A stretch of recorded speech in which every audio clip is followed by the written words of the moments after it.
আগামী 2 তারিখ আমরা এসএসসি যে হেড অফিস আচার্য সদনে কিন্তু আমরা আমাদের গণ রেভলিউশনের কর্মসূচি নিয়েছি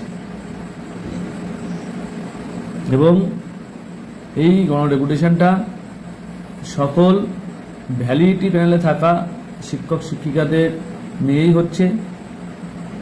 এখানে সমস্ত সংগঠন মঞ্চ ভুলে গিয়ে সকলে একসঙ্গে একত্রিত হয়ে যান এবং আমাদের যে দাবি, মূল যে দাবি, আমাদের ভ্যালিডিটি প্যানেলে থাকা শিক্ষক শিক্ষিকাদের, বৈধ যে শিক্ষক শিক্ষিকা যারা আছে তাদের লিস্ট পাবলিশ করা, সেটা আপনারা সকলেই জানেন।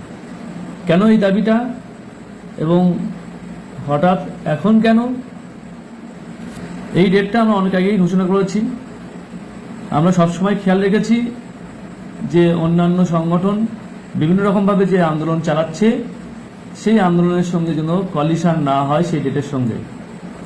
মানে একটা সংগঠনের যে আন্দোলনের বা কর্মসূচির যে ডেট তার সঙ্গে যেন কলিশন না হয়, এটা সবসময় আমরা চেষ্টা করেছি এবং এটাও কিন্তু কলিশন হয়নি। আমরা যে ডেটটা দিয়েছিলাম সেই ডেটে অন্যান্য কোনো সংগঠনের কিন্তু কর্মসূচি ছিল না, ঠিক আছে। কিন্তু ঘটনাচক্রে দেখা গেল কোনো একটা সংগঠন তারা একটা কর্মসূচি রেখেছেন, সেটা একটা কলিশন হচ্ছে, তাদেরকে রিকোয়েস্ট করা হয়েছে যদি ডেটটা তারা চেঞ্জ করে, কারণ অলরেডি পূর্ব ঘোষিত কর্মসূচি আমাদের আছে, সেই জায়গায় একটা রিকোয়েস্ট করা হয়েছে। সেটা আমাদের নৈতিক কর্তব্যের মধ্যে পড়ে সেই রিকোয়েস্টটা করা। এবার সমস্ত শিক্ষকদের নিজস্ব সিদ্ধান্ত থাকবে তারা কোনটা আগে চাইছে। তবে যেখানে যে আন্দোলন হচ্ছে সেই আন্দোলনের মানে সর্বান্তকভাবে সার্থক করাটা কিন্তু আমাদের উদ্দেশ্য সকলের আছে। প্রোটেস্ট দরকার এবং বিভিন্ন আন্দোলনে আমরা কিন্তু মানে কখনোই বিরোধিতা কোনো আন্দোলনে করিনি। আপনারা বলতে পারবেন না যে এই আন্দোলনের বিরোধিতা করেছি। আমরা যতটা সম্ভব সশরীরে যাওয়ার চেষ্টা করেছি এবং জানেন আমাদের যে West Bengal untainted teacher association, সেটা একটা ছোট সংগঠন। ছোট মানে অবশ্যই ছোট সংগঠন, এখানে অনেক সংখ্যক টিচার আছে, তা হলো ছোট সংগঠন। কারণ আমাদের এখন রিভিউ বা অন্যান্য যে লিগাল কাজগুলো আছে তাতে অ্যাক্টিভ মেম্বার খুব বেশি নেই। ঘুরিয়ে ফিরিয়ে বেশ কয়েকজন মেম্বার, আমরা কয়েকজন মেম্বার, সেগুলো লিগাল ফিল্ড হোক, লয়ারের সঙ্গে মিটিং হোক বা অন্যান্য কাজ, লিগালি যে কাজগুলো থাকে সেগুলো কিন্তু আমাদেরকে করতে হচ্ছে। সেই জন্য ইচ্ছা থাকলে অনেক সময় সশরীরে বিভিন্ন আন্দোলনে আমরা পার্টিসিপেট করতে পারছি না।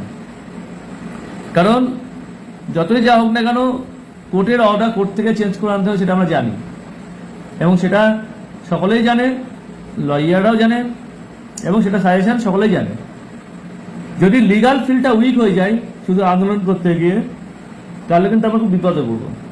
সে জায়গায় দাঁড়িয়ে আমাদের লিগাল পাশাপাশি আন্দোলন দুটো পার্টি কিন্তু একসঙ্গে চালাতে হচ্ছে। এই জায়গায় দাঁড়িয়ে আমরা আজ পর্যন্ত কোনো আন্দোলনের বিরোধিতা আমরা করিনি, আপনারা দেখেছেন। এবং প্রত্যেক আন্দোলনেই আমাদের টিচাররা কিন্তু প্রেজেন্ট ছিল। যে সমস্ত পিটিশনাররা আমাদের সঙ্গে আছেন, টিচাররা যারা আছেন, শিক্ষক শিক্ষিকা আছেন, তারা কিন্তু প্রত্যেক আন্দোলনেই প্রেজেন্ট ছিল এবং বিভিন্ন জায়গায় তাদেরকে আমরা দেখেছি। সে জায়গায় দাঁড়িয়ে একটা বিষয় বলুন,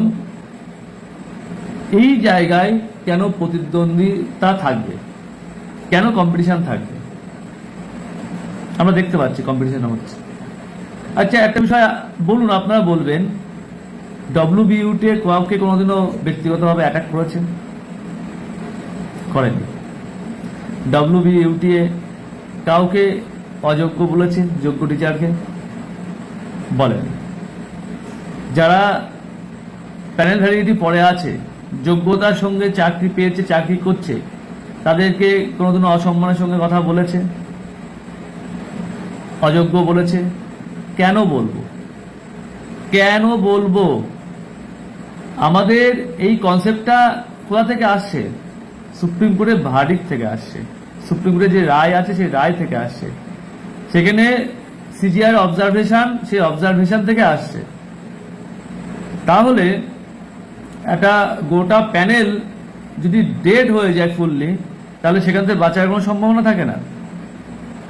সেই জন্য, এবং মেজর পার্ট ভ্যালিডিটি প্যানেলটা আছে, সেই জায়গাতে রেস্কিউ অপারেশন, যেটা লয়াররা ভাবছে এটা খুব ভ্যালিড গ্রাউন্ড, রেস্কিউ অপারেশন করা দরকার, করা যেতে পারে, বাঁচার সম্ভাবনা আছে। সেই মেজর পার্টটা যদি বেঁচে যায়, তারপরে রিমেনিং পার্টটা তো লয়াররা বলছে বাঁচবে, তাহলে এখানে কম্পিটিশনে গিয়ে লাভ কি আছে?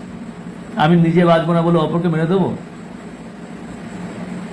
এটাই কি শিক্ষকের ভূমিকা হওয়া উচিত? আমি নিজে বাঁচছি না, আমি অপরকে মেরে দেবো, সেটা কি হওয়া উচিত?